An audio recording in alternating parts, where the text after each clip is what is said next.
Deep breath just to up our vibration again and get out of that low frequency, because I'm about to put you on. LITEBODY put me on. This is Rise and Shine. We know what we talk about. We know how deep we get on this podcast. It's the podcast type of vibe. But I still got to put you on when you wake up in the morning and get you thinking. I got to thinking about what we're putting in our bodies, fam, and the lies we're being told. Deep breath for that as well. The lies we're being told in the media, in our food regimens, and what we're told is healthy for our bodies. People are dying left, right, and center from different ailments, and they don't get the information, or they're dying not knowing the truth. I gotta put you onto this, guys. Rise and Shine, episode 3. It's getting better. Visuals are on this time, so if you're driving, you still might be able to keep up with this video. But if you're watching, I'm about to react to this video. We're talking about the use of vegetable oils versus animal-based oils. Excuse me, to the vegans and the vegetarianos out there. It might get uncomfortable, so you can leave the room right now. I'm a former vegan. I used to subscribe to that, and I don't want to go too deep into that, but I just wanted to shed some light on this for you to digest. And if it's for you, you will discern it and you will filter what you keep and what you don't. I just wanted to put the info out there. Let's get into it. Reaction time. LITEBODY put me on within the Rise and Shine. In 2019, mechanical engineer William Osmond was trying to figure out how to make use of a common waste product, sawdust. A walk in the park left him thinking, people eat plants all the time, so why not eat trees? Osmond decided to use sawdust as a cheap alternative for a food ingredient. Considering the American food most resembling an actual piece of wood is the Rice Krispie treat, Osmond decided to test just how much of the crisp rice he could replace with sawdust without consumers noticing. Incredibly, he found you could replace 15% of the rice with sawdust without too noticeable of a difference in the final treat. No idea. No way. It's indistinguishable. I have literally no idea there's sawdust in here. That's amazing. Osmond's switcheroo was very clever, but pales in comparison to the gigantic switcheroo pulled on our global food supply over the past 100 years that would lead to today's people switching out a very common type of food that we had eaten for thousands of years in favor of something edible but foreign to the human diet, and as I'll argue here, maybe even toxic: vegetable oil. Mazola corn oil, Crisco oil, Vegetable, corn, and sunflower oil. Low-cost vegetable oil is in everything from packaged foods to restaurants and kitchens across the world. Fab, vegetable oil is literally almost unavoidable. Like, I was doing the analysis of like my own diet and checking the packages, the various literally, like, you go to your sauces, to your peanut butters, to your things that you don't even expect it to be in packets of chips, all the way from that to even your pilchards, your tuna cans. Bruh, it's tough. Anyways, I just wanted to get you onto this knowledge and this information that is not commonly shared. So I'm not going to do any more interruptions to the video. Let's get going into this, fam. Take your time to listen, filter, process. It's going to get deep. oil, vegetable oil, Canola oil. As consumption of vegetable oils exploded, rates of obesity and diabetes happened to explode with it. To understand why some doctors and scientists are saying vegetable oils make us fat and diseased, we need to take a look at some history, why some animals live longer than others, some tapes hidden in a basement, how vegetable oils are actually made, and what happens in your body when you eat them. Let's start in 1829. Thanks to new machinery, it became practical to make use of the leftover garbage from cotton production, cotton seeds. The oil extracted from cottonseed could be used as fuel for lamps or lubricant for machinery. In the early 1880s, Thomas Hudnut invented a mechanical way to extract oil from corn germ. Up until then, corn germ was a byproduct that corn refiners threw away. In 1898, corn oil started to be used as commercial cooking oil. And in 1902, the Hud Nut mills were selling 36 million gallons of corn oil per year. In 1911, the soap maker Procter & Gamble came out with a new product, crystallized cottonseed oil. Crisco looked a lot like the common cooking fat, lard. Before 1900 or so, everyone used virtually 100% animal fats to cook. But Procter & Gamble figured their newer, cheaper product Crisco looked a lot like lard, so why not get people to eat Crisco instead? They launched a massive marketing campaign presenting their cottonseed oil product as the newer and cleaner cooking fat that made cheap, better-tasting foods. In 1911, Procter & Gamble spent about $5 million worth of today's money to advertise Crisco, and it became popular immediately. Just the next year, in 1912, sales of Crisco amounted to 2,600,000 pounds. That same year, in 1912, James B. Herrick published a paper on what is thought to be the first accurately described in a medical hard, very.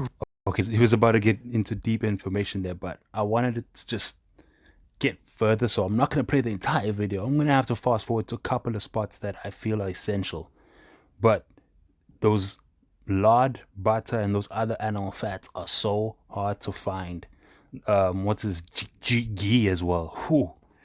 Not hard to find, sorry, but the comparison to that and margarine, those other options and those Criscos, etc., it's first of all way more costly and not even pushed that much. Like, people are mostly pushing margarine and these vegetable oils in our faces. He's gonna touch deeper onto these facts and these truths of today in the video. But I was really shocked because after watching this, I was like, I have to make some changes into the fridge and put in some butter, maybe some ghee or different animal fat based products, get my omega-3s back into my system. I've been taking omega-3s regularly. It's been helping so much, changing the game, which I recommend you should do.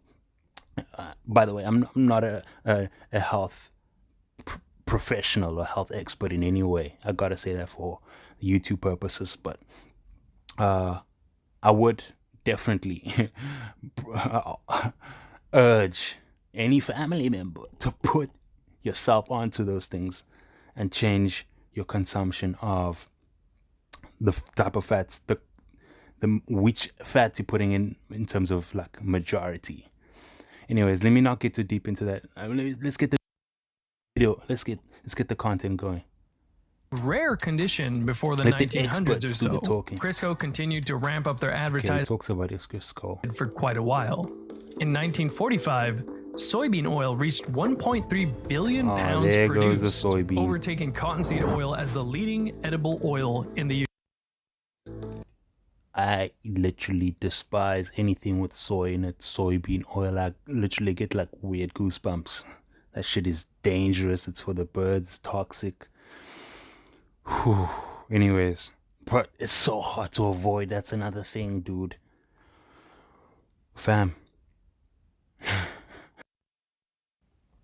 In 1948, the American Heart Association finally got its big break when Procter & Gamble, the makers of Crisco, designated the AHA to receive the $1.7 million from Procter & Gamble's radio contest. And as the American Heart Association's own history book reads, it says, and overnight, millions poured into our coffers. Heart disease was still on the rise, and in 1955, Eisenhower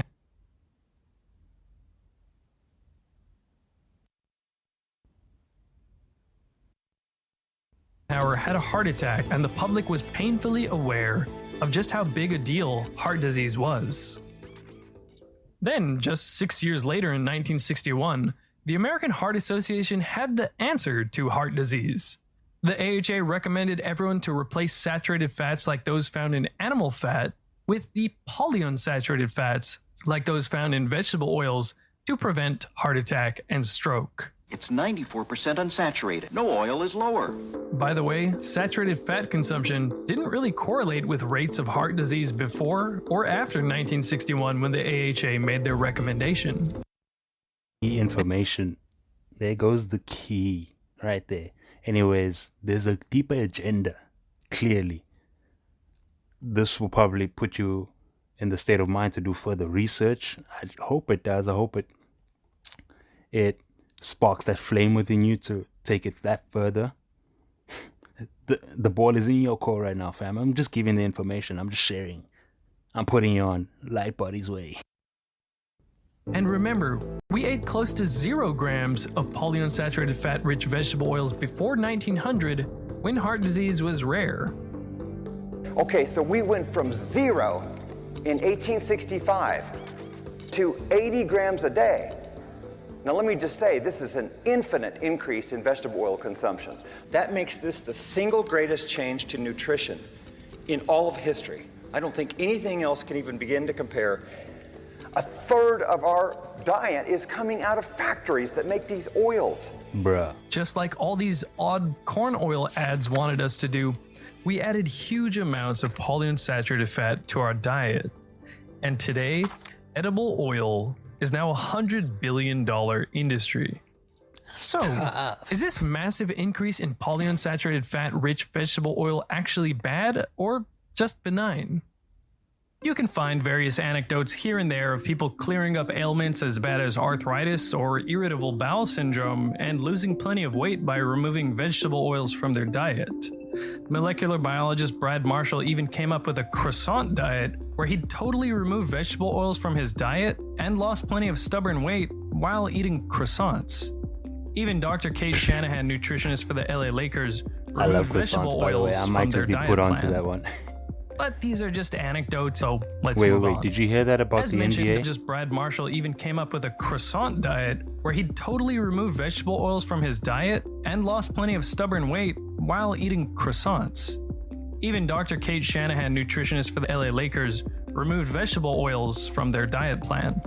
Bruh. But these are Super soldiers in the NBA are on this non-veggie oil diet.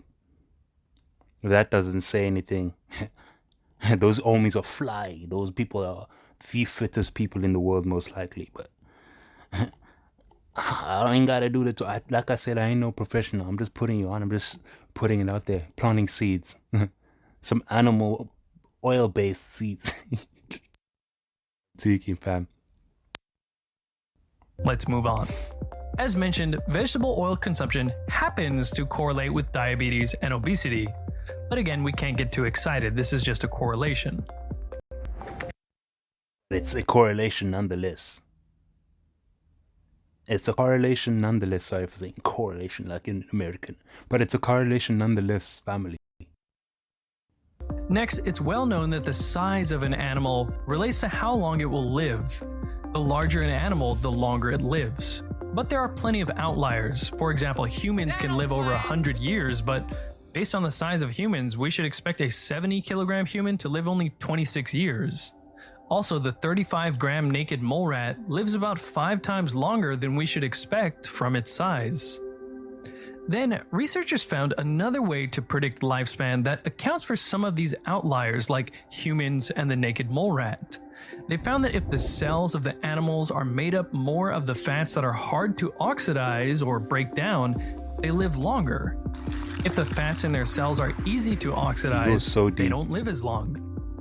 And these vegetable oils we're eating are mainly comprised of polyunsaturated fat, which is very easy to oxidize. Unfortunately for us, a 2015 review in the American Society for Nutrition found that the key polyunsaturated fat in vegetable oils, an omega-6 fat called linoleic acid, accumulates and sits in our bodies the more we eat it.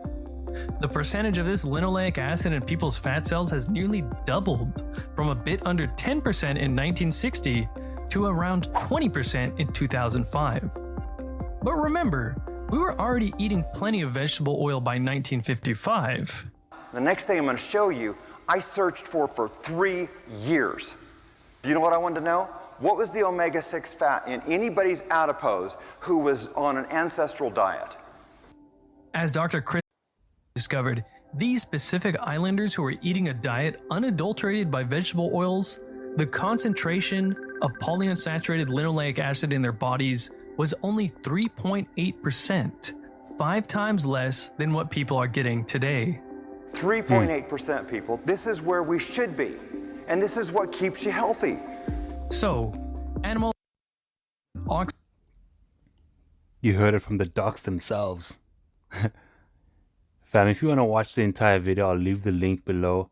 But I just wanted to touch on one more part in which they speak about whether it's good or not for us. In fact, I'm sure you're getting by now and 110 where degrees exactly centigrade for 30 the minutes. information is At this point, alluding to and where it's guiding you towards. I guess that's a sign. We got to end this reaction right there. I think we've also played quite a bit of it. I just wanted to touch on these truths that I've discovered because I felt the shift in the way my brain has been working. I have been just so energized in a different way since I started consuming a bit more animal fats as opposed to the vegetable oils based diet, especially in comparison to when I was vegan and vegetarian in terms of my diet. Some major difference, stark contrast. And there's a lot of lies being told in the media, a lot of misinformation being put out there in the world. It's time for us to wake up, and it's time for us to start sharing these types of facts and treats. And I'm sure that those who do engage or have had the privilege of being able to go vegetarian or vegan and contrast that to being on an animal-based diet can tell the difference, especially when you go back, how you feel when you get back onto this diet. I don't want to talk too much on this because people do tend to get sensitive, especially my super ultra vegans. Yeah, I don't want to offend anybody in regards to that, but you know what I mean. Like, if you know, you know, and if this resonates with you, I trust you'll take action on it, fam. I just wanted to plant the seed out there. Take a deep breath for that, and let's get straight into the final segment